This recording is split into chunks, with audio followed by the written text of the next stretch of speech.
La première fois que j'ai rencontré frère Antoine, j'étais en plein tournage d'un documentaire sur les loups. Une amie journaliste m'avait parlé d'un ermite qui vivait à l'intérieur d'une grotte du massif de Roquebrune dans l'arrière-pays varois.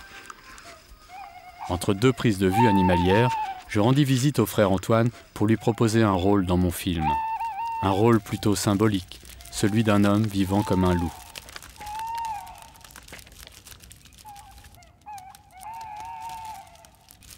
Aux abords de la grotte, tout semblait en harmonie et à sa place. Il émanait de cet endroit une impression de calme, semblable à cette sorte de paix que je ressens lorsque je me retrouve au beau milieu de la nature sauvage à filmer les animaux.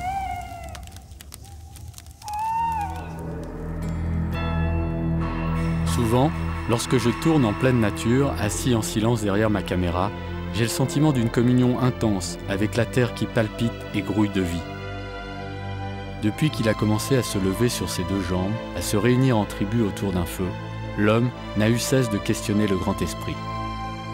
Dès que son regard a sondé le ciel nocturne où les myriades d'étoiles scintillent comme autant de mystères, il s'est mis à chercher son origine, en lui-même et dans l'univers. Cette insatiable quête est à la source de la vie mystique dans toutes les peuplades primitives. Intrigué depuis l'enfance par la question si troublante de la finalité de la vie, j'ai toujours essayé de glaner ça et là quelques étincelles de réponse, si fugitives soient-elles, à ces angoisses existentielles. Il m'a semblé les entrevoir le jour où j'ai rencontré le frère Antoine. Ce jour-là a été déterminant.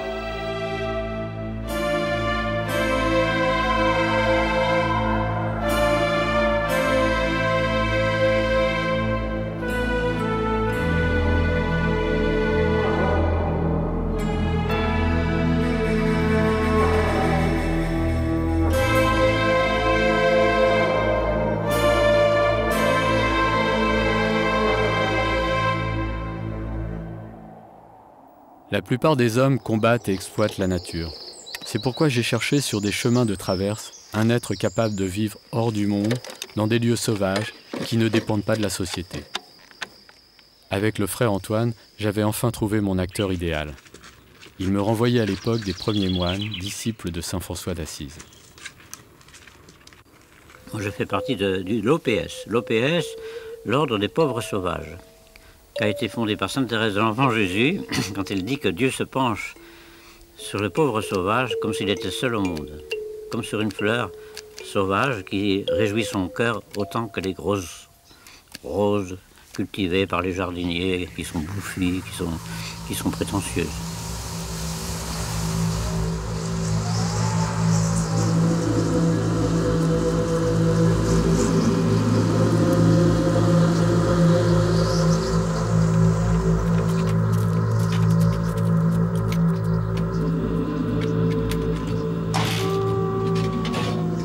Mon métier de cinéaste m'ayant conduit tout droit vers l'art d'utiliser la lumière, j'essayais avec l'aide de puissants projecteurs de percer le mystère de la vie nocturne des loups. Ouais, on peut passer par là, je pense. Ça ira là? Ouais. Bon, attends, on l'ouvre. Hein. Bah plutôt par là, non? Le faisceau, on le mettra juste un peu plus loin. Là, par là. Après, je te dirai quand.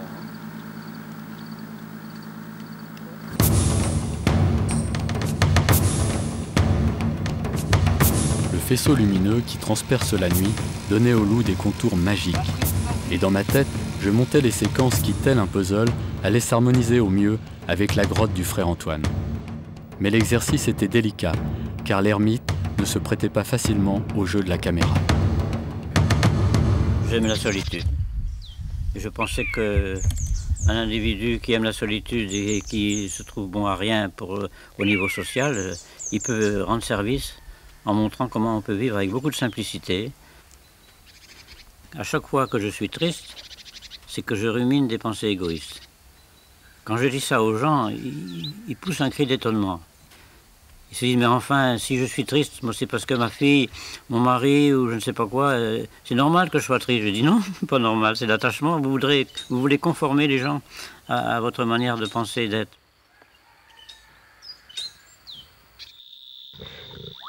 Pour moi, toute cette histoire avait commencé en Afrique, au Kenya. J'avais 18 ans et nous traquions les lions pour un film animalier dans les grandes plaines herbeuses de Masai Mara.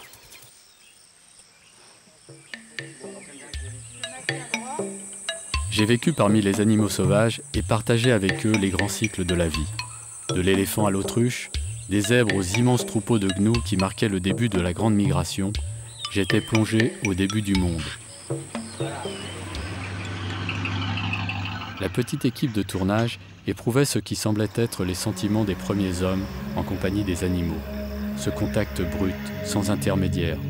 Chaque espèce prenait sa part de nourriture et dans cet océan de verdure, chacun s'entre-dévorait et servait à son tour de nourriture à l'autre.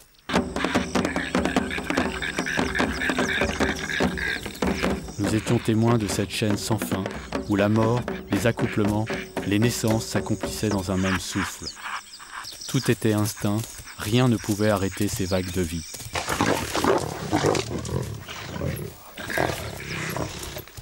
C'est cette Afrique du monde animal, dans sa beauté sauvage et solaire, qui m'a donné la première clé d'un voyage spirituel, la clé de l'instinct.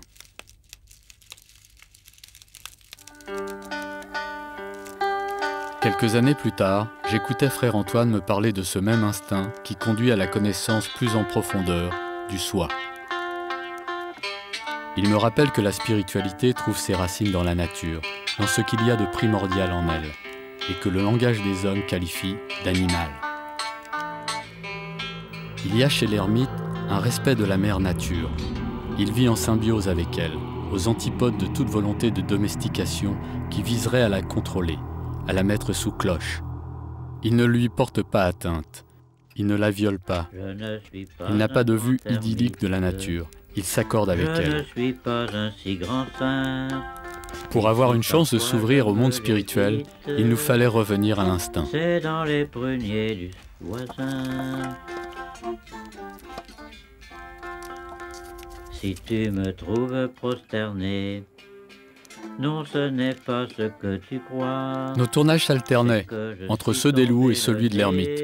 Nous filmions en 35 mm et notre matériel était si lourd qu'il fallait des ânes pour l'acheminer jusqu'à la grotte. En dépit de l'harmonie ambiante, le tournage des séquences frère Antoine ne se déroulait pas comme prévu. L'ermite n'aimait pas être filmé. Il se défilait. Il ne se pliait pas à nos combines. Finalement, il devint aussi difficile à filmer que le loup. Frère Antoine repoussait la caméra pour privilégier l'aspect relationnel de notre rencontre. C'était cela qui lui importait, la relation qu'on établissait ensemble, hors des préoccupations matérielles. Le film passait au second plan, il n'était qu'un prétexte, un alibi. Je comprenais peu à peu que l'homme social devait perdre tout espoir d'apprivoiser l'ermite authentique, tout comme le loup. Ce qu'on prend, ce n'est pas moi, c'est des images. C'est des images, je ne suis pas une image. Je suis plus qu'une image. Ils ne vont pas m'attraper moi. Ils prennent des images. J'ai qu'à me dissocier des images en disant moi ce sont des images, c'est pas moi. Maintenant, si c'est pédagogique, s'il y a des réponses pédagogiques à ce moment-là, j'ai pas le droit de me taire. Même si c'est entouré de beaucoup de rigolades, de blagues, même des mots quelquefois un peu des histoires un peu grossières, hein, ça ne me dérange pas du moment que c'est pédagogique. Pédagogique pour moi c'est ce qui importe dans la vie, c'est aider les gens à passer de l'obscurité à la lumière, de la connerie à la sagesse. Voilà, c'est ça qui est important. Nous filmions les louveteaux. C'étaient les dernières images du documentaire, avant de retrouver la salle de montage. Par une alchimie toute magique, les séquences avec les loups se marièrent au plan tourné avec l'ermite. Le film obtint un certain succès et j'oubliais le frère Antoine. Dans le Rocher de Roquebrune, après une trentaine d'années, il y a eu un rush touristique extraordinaire, des campings partout, des caravanes partout, si bien que j'étais traqué comme une bête sauvage. Et là, c'était encore sans période limite, comme pour les sangliers. Alors j'ai trouvé une petite maison à Dieu-le-Fit, et je suis parti sans rien dire.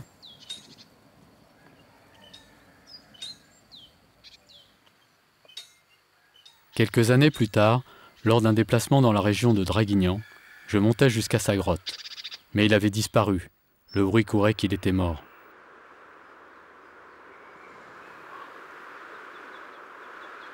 À Dieulefit, petit village de la Drôme, je finis par retrouver, grâce à une émission de télévision, la trace du frère Antoine.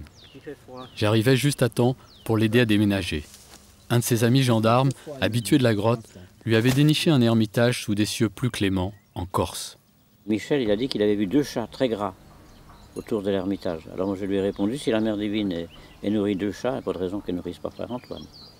On va dans l'inconnu. C'est merveilleux d'aller dans l'inconnu. On ne sait pas ce qui nous attend.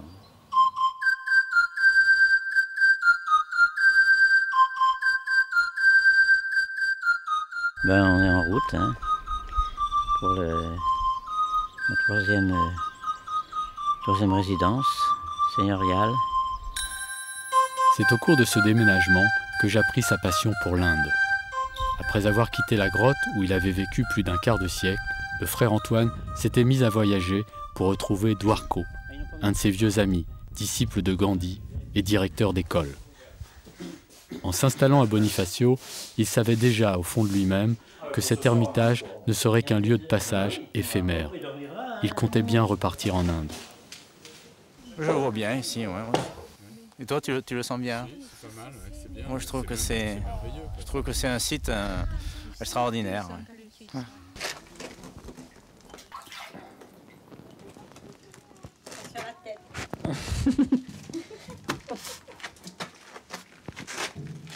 À la botte, ça n'a pas d'odeur. Peut-être.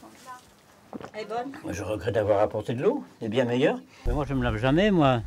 Je me lave qu'une fois par an. Je me fais laver les pieds par Jésus-Christ le jeudi saint.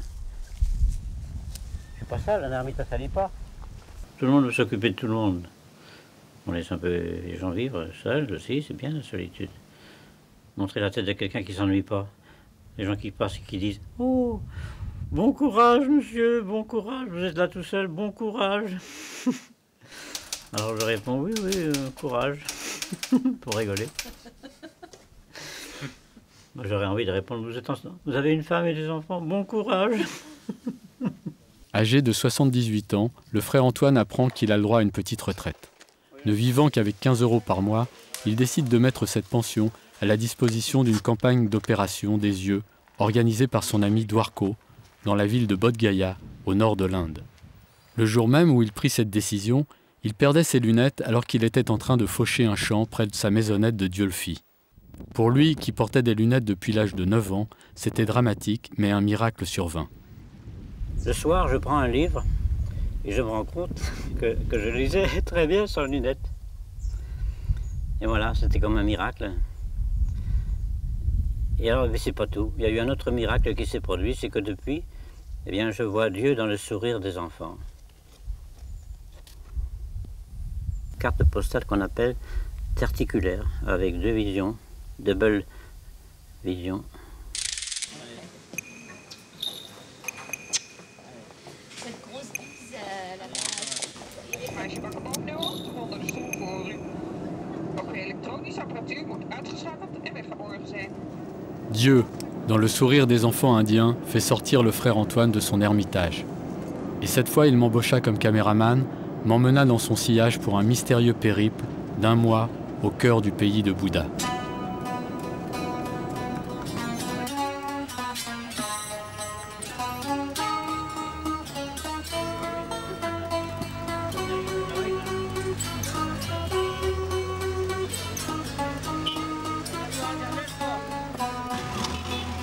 À peine arrivés à New Delhi, nous sommes téléportés sur le tombeau du Mahatma Gandhi.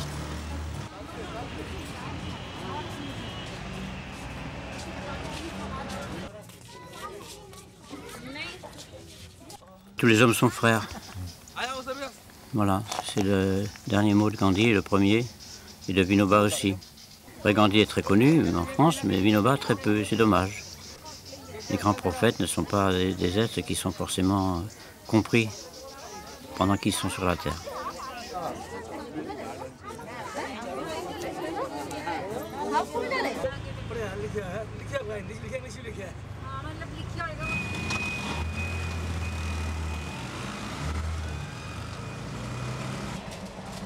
Le voyage se poursuit en train sur les traces de Vinoba, le remarquable disciple de Gandhi qui est à l'origine du partage des terres. Du nord au sud, d'est en ouest, à raison de 20 km par jour, il déclencha le fameux mouvement du Boudan, le don de la terre, qui consistait à demander aux propriétaires terriens de donner de la terre cultivable à ceux qui n'en avaient pas. Jai Jagat, ça veut dire vive le monde.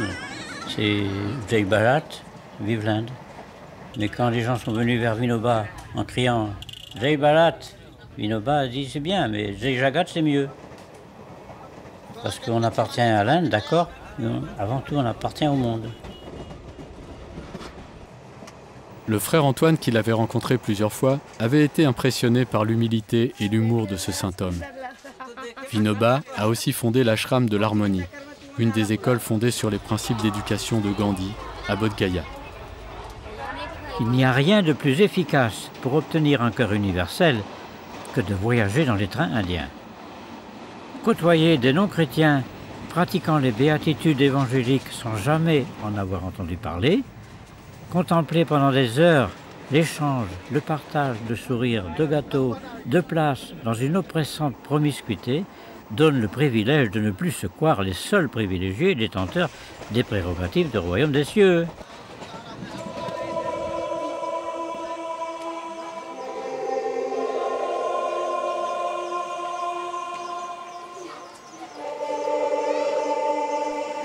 And good room, beautiful room. Nice view of the Gange. You open the window, you see the river. À Bénarès, nous avons joué aux vrais touristes et nous nous sommes laissés guider dans les ruelles étroites qui bordent le Gange. En voyant le frère Antoine tout à ses projets indiens, je remarquais un changement radical dans sa façon de vivre. Lui, qui passait son temps à fuir le monde, était parfaitement à l'aise au milieu des foules indiennes. Sa vie avait changé. Ermite solitaire se fondait dans l'humanité grouillante de l'Inde. Au bord du Gange, un jour, il y avait une maman avec un gamin de 6 ans. Le gamin se met à faire pipi dans le Gange. Et sa maman, elle l'attrape par l'épaule, en lui faisant comprendre. Moi, je ne comprenais pas l'hindi. Pour lui dire, c'est pas un endroit où faire pipi. Le Gange, c'est sacré. Et moi, en entendant ça, j'ai compris de quoi il s'agissait. J'ai pris un monsieur qui devait parler l'anglais et l'hindi en même temps. Je lui ai dit à la maman que maintenant, le fleuve est plus sacré qu'avant. Parce que l'enfant est plus sacré que le Gange. Et la dame, elle me fait un sourire comme ça, tellement elle était contente d'entendre ça. Elle n'avait jamais pensé à ça.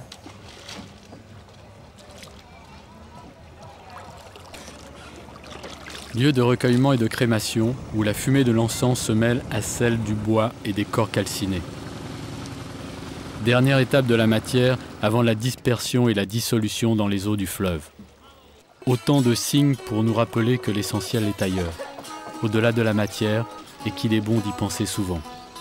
Om Tat Sat Sri Narayana Tu Purushottama Guru Tu Om Tat Sat Sri Narayana Tu Purushottama Guru Tu Siddha Buddha Tu Skanda Vinayaka Savita Parakatu Siddha Buddha Tu Skanda Vinayaka Savita Parakatu Brahma Mazdatu Yehova Shakti Tu. C'est aussi à Bénarès que Vinoba a décidé de rejoindre Gandhi, au lieu d'aller vivre en ermite, comme il le désirait, dans les Himalayas. Après avoir partagé la prison avec Gandhi, il s'occupa de plusieurs écoles, dont celle de Bodh Gaya, que connaissait très bien le frère Antoine. J'allais à l'ashram Samanvaya qu'il avait fondé, et l'école de la jungle. Et là, on m'a reçu avec tellement de gentillesse que je me suis mis à travailler et j'avais fait un four à biscuits. Quand je retourne là-bas, il m'appelle encore frère Biscuit.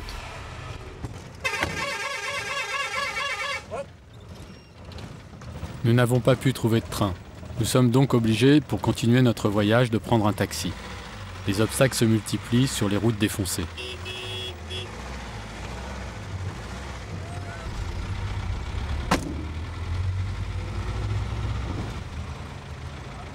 Au fil des heures passées avec le frère Antoine, j'ai l'impression qu'il reçoit comme une aide divine qui dirige sa vie au jour le jour et fait de lui une marionnette. Un pantin devenu vivant qui couperait lui-même les ficelles de ses maîtres, en essayant de vivre pleinement d'un amour inconditionnel et déconditionné. Sculpteur, poète, écrivain, chanteur, musicien, le frère Antoine est un homme aux multiples ressources. Un bricoleur plein d'humour qui s'est aménagé sa propre voie spirituelle en l'installant dans l'éternel présent.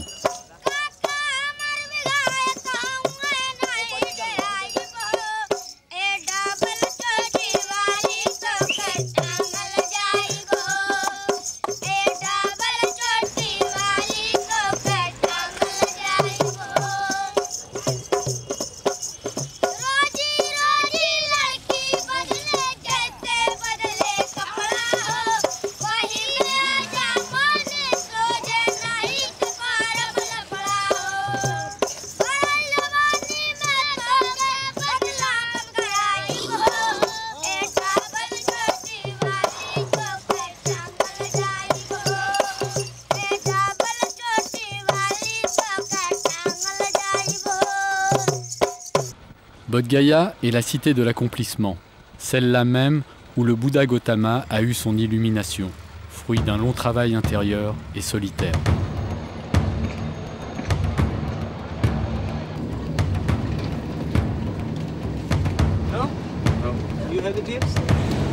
À Bodh Gaya, petite ville où chaque pays bouddhiste possède un temple, des statues ont poussé comme d'immenses champignons.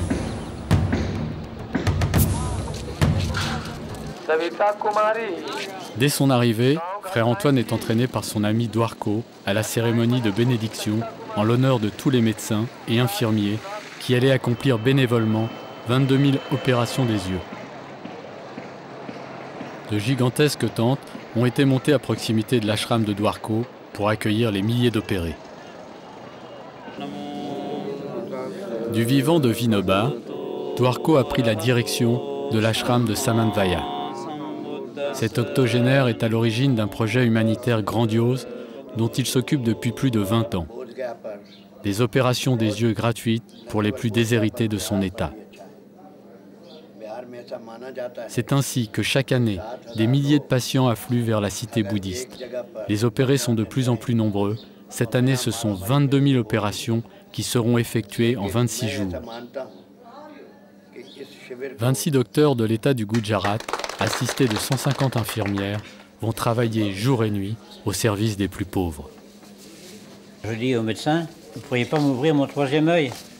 Et en souriant, il me dit, pour ça, il faudrait que le mien soit ouvert. Alors je lui dis, comment pouvez-vous douter que votre troisième œil soit ouvert, l'œil de l'amour?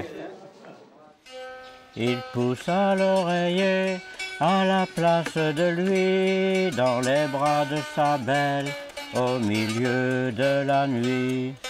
Embrassa son enfant, sauta par la fenêtre, laissant tout son avoir, sans perdre un poil de lettre.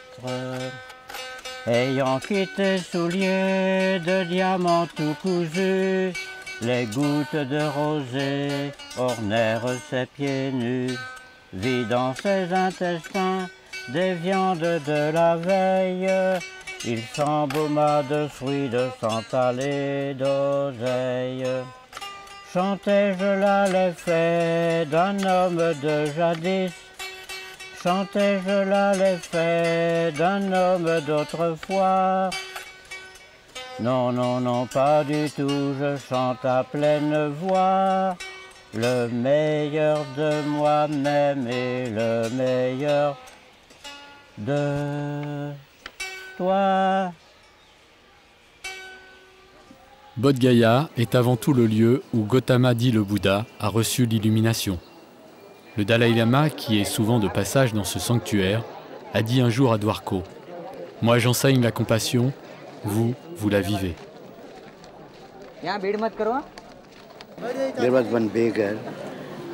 Il y avait un mendiant aveugle. Son fils et sa fille étaient aussi aveugles. On les a opérés tous les deux.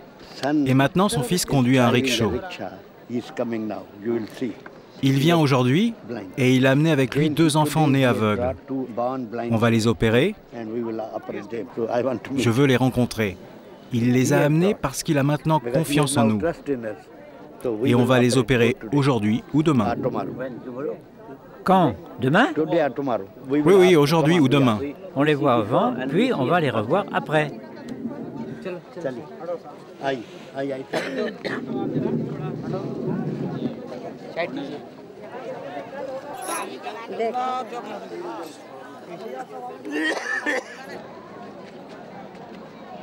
3 mois plus tôt, les médecins avaient sillonné en jeep les villages environnants pour examiner les futurs patients à traiter.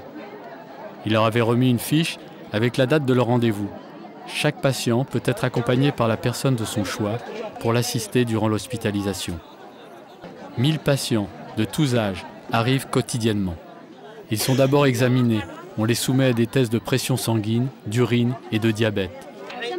Les infirmiers coupent les cils de l'œil à traiter et posent des autocollants de couleur vive sur le sourcil correspondant.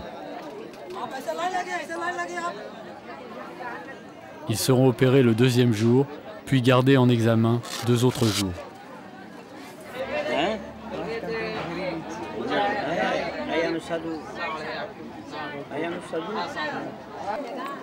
आपका नाम क्या है?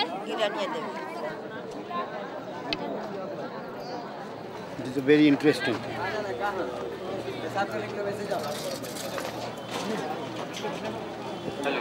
हेलो चंडोद तालीगंज चंडोद के जो सूरदास के बच्चा जो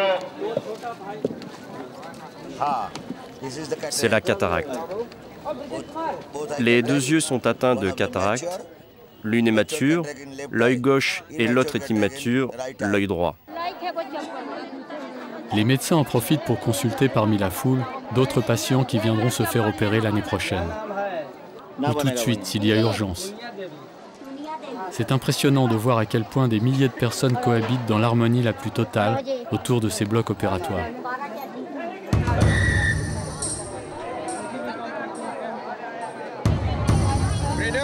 Can you help me? Can you help me? Yes.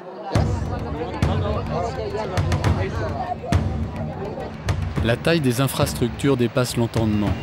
À elle seule, les tentes recouvrent 70 000 m².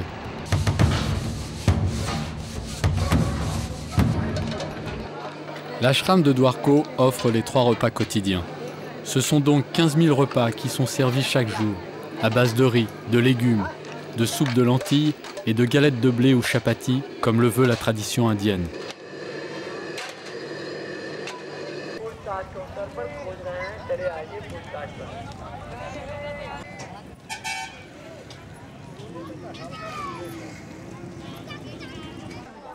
On ne regarde pas, on ne fait pas attention. Tous ceux qui se présentent, ils ont la nourriture. Qui viennent pour l'opération des yeux ou qui viennent pour chaparder, il n'y a pas de réglementation, il n'y a pas de police. Ils font un tri entre ces gens-là. Je pense que tous ceux qui viennent, on pense qu'ils ont faim. Même s'ils passent 3 ou 4 fois, c'est qu'ils sont gourmands. Voilà. Et on ne va pas refuser, on ne va pas se préoccuper de la question de savoir qui c'est qui a droit, qui c'est qui n'a pas droit. On pense que tous ceux qui se présentent là, ils ont droit.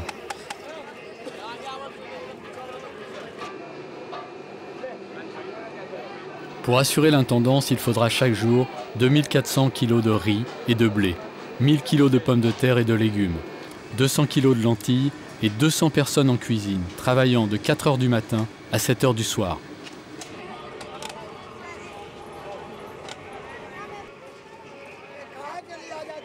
Situé dans la plaine du Gange, l'état du Bihar est la région la plus pauvre de l'Inde. Les conditions de vie y sont rudimentaires et l'hygiène misérable. C'est un véritable défi pour cet ashram de prendre en charge un aussi vaste projet humanitaire. Acha, oui, la pédagogie de l'Inde, c'est regarder en face l'évanescence de toute chose, savoir embrasser la beauté du monde et savoir la lâcher au temps voulu. Garder le même sourire quand tout fout le camp et quand tout nous comble.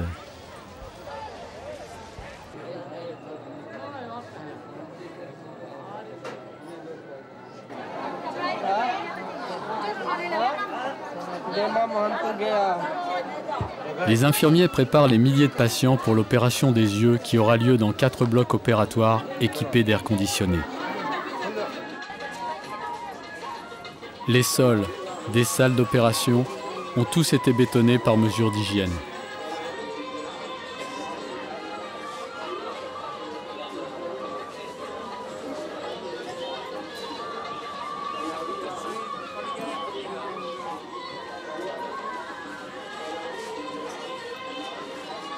L'ultime préparation consiste à coudre les paupières afin d'empêcher les battements de celles-ci au cours de l'opération. Tout se passe en musique, dans l'énergie de l'amour.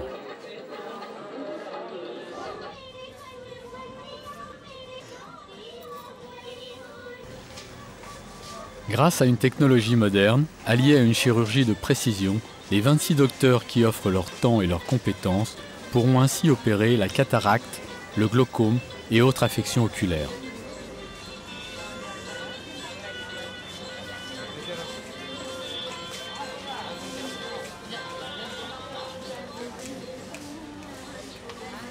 Par sécurité, il n'opère qu'un œil à la fois. Le patient devra revenir l'année suivante, si besoin est, pour l'autre œil. L'opération d'un œil coûte 1000 roupies, moins de 20 €. Le coût total est estimé cette année à 13 millions de roupies, soit 230 000 €. Dwarko, dans sa grande discrétion, ne fait pas de publicité pour trouver des sponsors. Il dit que depuis le début, les généreux donateurs se sont manifestés chaque fois plus nombreux, ce qui lui a permis d'offrir davantage d'opérations. Dans sa grande humilité et un total anonymat, Dwarko a ainsi pu faire don de 200 000 opérations en 20 ans. Om Tat Sat Sri Narayana Tu Purushottama Guru Tu Siddha Buddha Tu. L'amitié qui lie le frère Antoine et Dwarko est surprenante. Leur mode de vie est si différent. À l'ashram, l'ermite retrouve une manière d'enseigner qui était celle de Vinoba dans la plus pure tradition de Gandhi. Le but essentiel des écoles que dirige Dwarko n'est pas l'accès exclusif à un savoir scolaire. Il s'agit avant tout, pour la plupart des élèves, de gagner leur autonomie là où ils sont, c'est-à-dire dans leur village, dans les campagnes, en ayant appris à cultiver et à s'occuper des animaux. Au-delà de leurs différences religieuses, ils reçoivent une éducation basée sur la recherche de l'harmonie à travers des choses concrètes.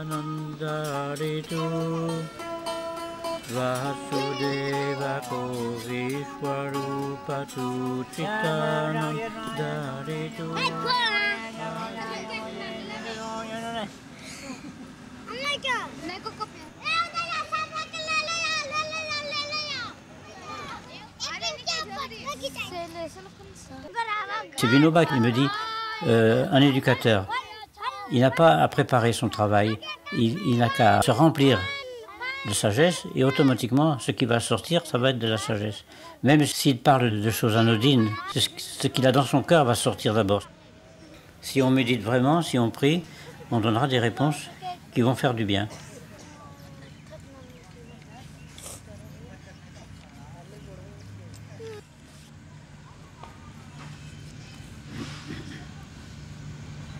Jai Jagat, c'est la devise de Vinoba et des enfants de l'école.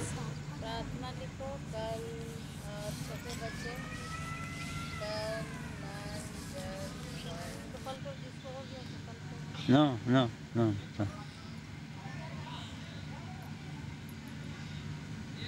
Ah, ticket. Où est le temple? Où est le temple ici? Saint Paul dit, ne savez-vous pas que votre corps est le temple du Saint-Esprit? N'empêche que tout le monde va le chercher dans un truc en pierre.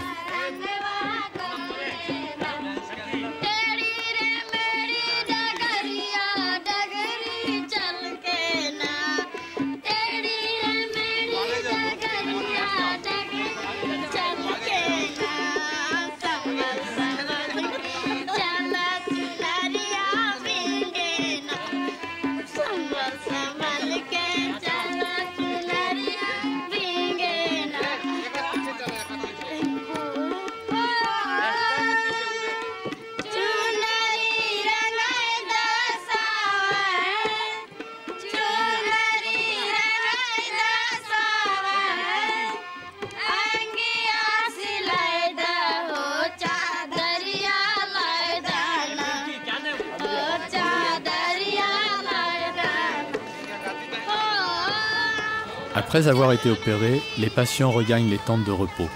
Ils resteront 2 autres jours dans l'enceinte de l'ashram en attendant que tous les contrôles nécessaires soient effectués.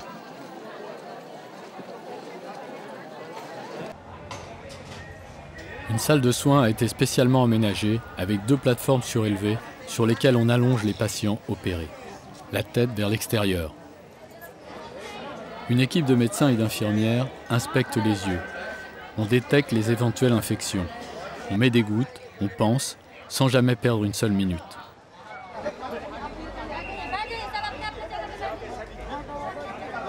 Les élèves de l'école Samanvaya sont pleinement impliqués dans l'organisation du camp des yeux.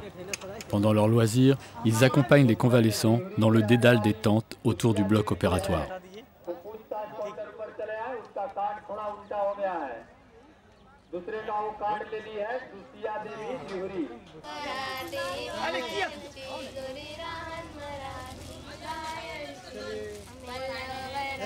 L'ashram offre à chacun des 22 000 patients des médicaments, des lunettes solaires à protection latérale et un pullover.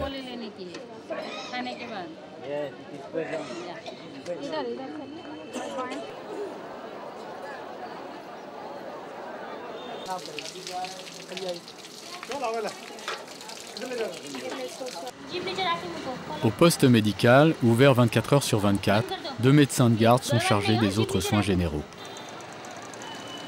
C'est de son ashram que Dwarko, il y a 20 ans, décida de lancer cette opération humanitaire. En 1984, première année de cette initiative, il put offrir 2400 opérations grâce au don d'une riche connaissance de Bombay qui l'incite à lancer ce projet. Année après année, le projet monte en puissance. Ces dernières années, entre 15 000 et 22 000 patients ont pu bénéficier d'une opération.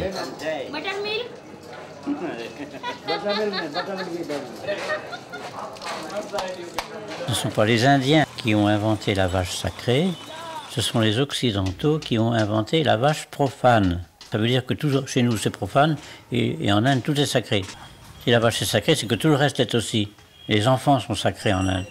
Un enfant de 12 ans, de 10 ans, un gars ou une fille, ils peuvent se promener dans les rues des bras ballants à minuit dans les rues de Bombay, de Delhi. Pas de problème, il n'y a pas de psychose. Dwarko a dit qu'on pouvait aller à l'école de la jungle quand on voulait, avec Vimla. Ah oui? Oui, demain midi, après le repas.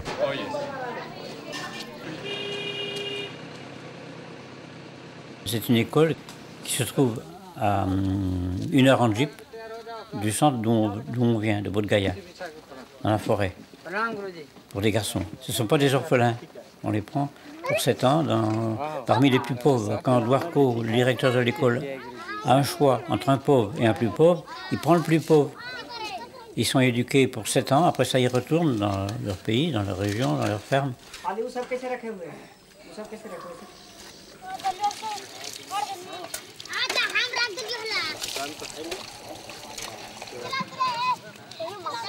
Alors le matin, les enfants se lèvent très tôt, à 4 heures.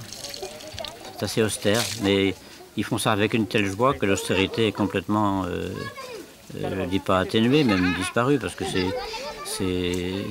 spirituel. Or la spiritualité fait qu'on prend tout du bon côté, qu'on ne voit pas Ils ne sont pas éduqués par des psychologues, par des spi-thérapeutes.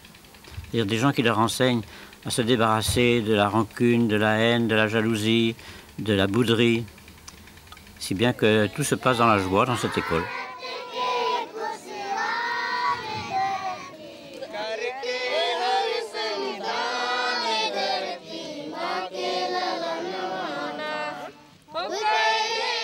Alors on leur donne une éducation agricole, qui font 2 récoltes par an, maintenant dans les jardins.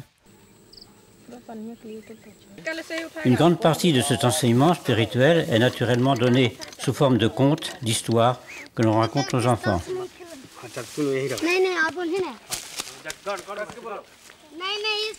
La violence est tristesse, la non-violence est humour. La violence est tristesse, la non-violence est humour.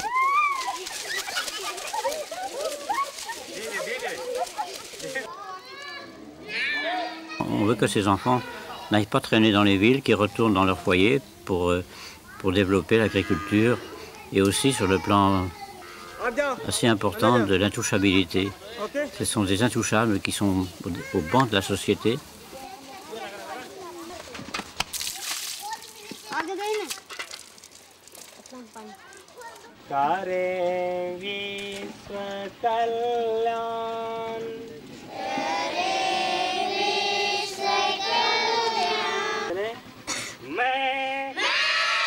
शक्तिशाली हूँ शरीर के कण कण में शक्ति का संचार हो रहा है संचार हो रहा है Moi, je suis fort. Tous les membres de mon corps sont animés par la force. Salut à elle. मैं स्वस्थ हूँ Moi, je suis sain. Tous les membres de mon corps sont animés par la santé. Salut à elle. Moi, je suis heureux. Tous les membres de mon corps sont animés par le bonheur. Salut à lui. Moi, je suis sacré. Tous les membres de mon corps sont animés par la sainteté. Salut à elle. Moi, je suis beau. Tous les membres de mon corps sont animés par la beauté. Salut à elle. Fine, good.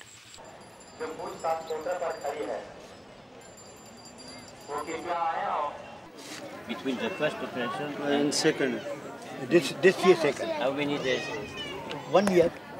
1 year. This girl was Cette born petite blind. fille était née aveugle. And last year, L'année dernière, son œil gauche a été opéré. this year, L'œil droit her sera right opéré eye demain. is going to be operated tomorrow. Elle est du village et elle fait partie de la caste des From intouchables. untouchable caste. Il devra sourire après. Il y a des parents qui ne veulent pas amener leurs enfants parce qu'ils pensent que c'est leur karma, c'est-à-dire c'est leur destinée d'être aveugles. Et que s'ils sont aveugles, il y a une raison qui nous échappe. Et que si on leur donne la vue, on intervient dans un domaine qui ne nous appartient pas. Mais Dwarko lutte contre cette croyance qui effectivement elle est valable jusqu'à un certain point, parce qu'il est certain qu'on ne connaît pas les mystères de l'au-delà. Mais dans la mesure où on peut corriger, quand même il faut le faire, je pense que c'est une question d'amour et de charité.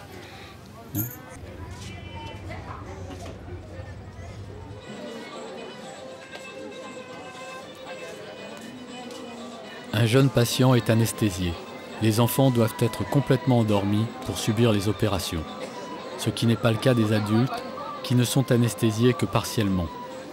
Toutes ces opérations se déroulent à la chaîne, mais dans une ambiance concentrée. Un docteur est spécialiste des enfants aveugles de naissance. L'année dernière, 174 enfants ont trouvé la vue. De toute leur vie, ils n'auront pas besoin de lunettes.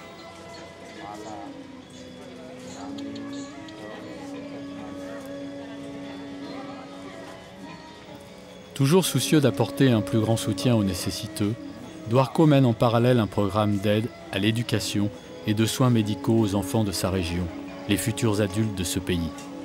Avec 15 € par mois, par enfant, il peut offrir une scolarité, de la nourriture, des soins médicaux et des vêtements. Aussi, toutes les aides sont les bienvenues. Il leur offre bien plus que son temps, son énergie ou sa disponibilité. Il leur donne beaucoup d'amour.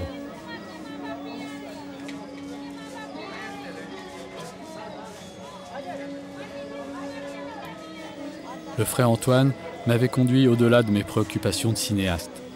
Grâce à lui, j'avais reçu un cadeau extraordinaire, une leçon de vie, un bain d'amour inconditionnel, à Bodh Gaya, tout près du jardin du Bouddha.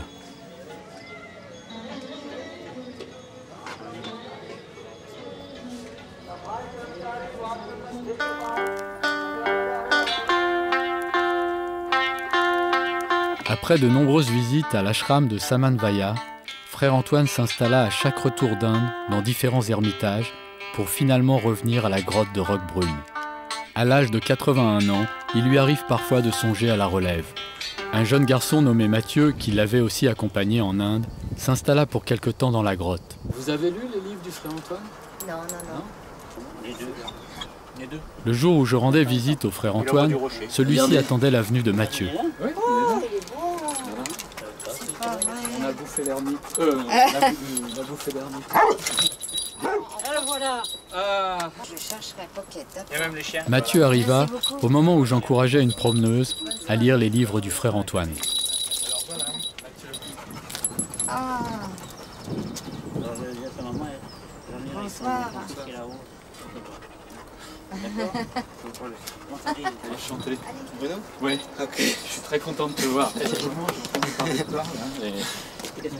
J'ai rencontré la grotte avant Frère Antoine. J'avais 16-17 ans et je me baladais dans le rocher avec mon père et je le trouvais magnifique. Et mon père m'a dit qu'un ermite y vivait qui s'appelait Frère Antoine. Je suis tombé amoureux de cet endroit et à la fin de la journée, j'ai dit à mon père, j'ai rencontré Frère Antoine.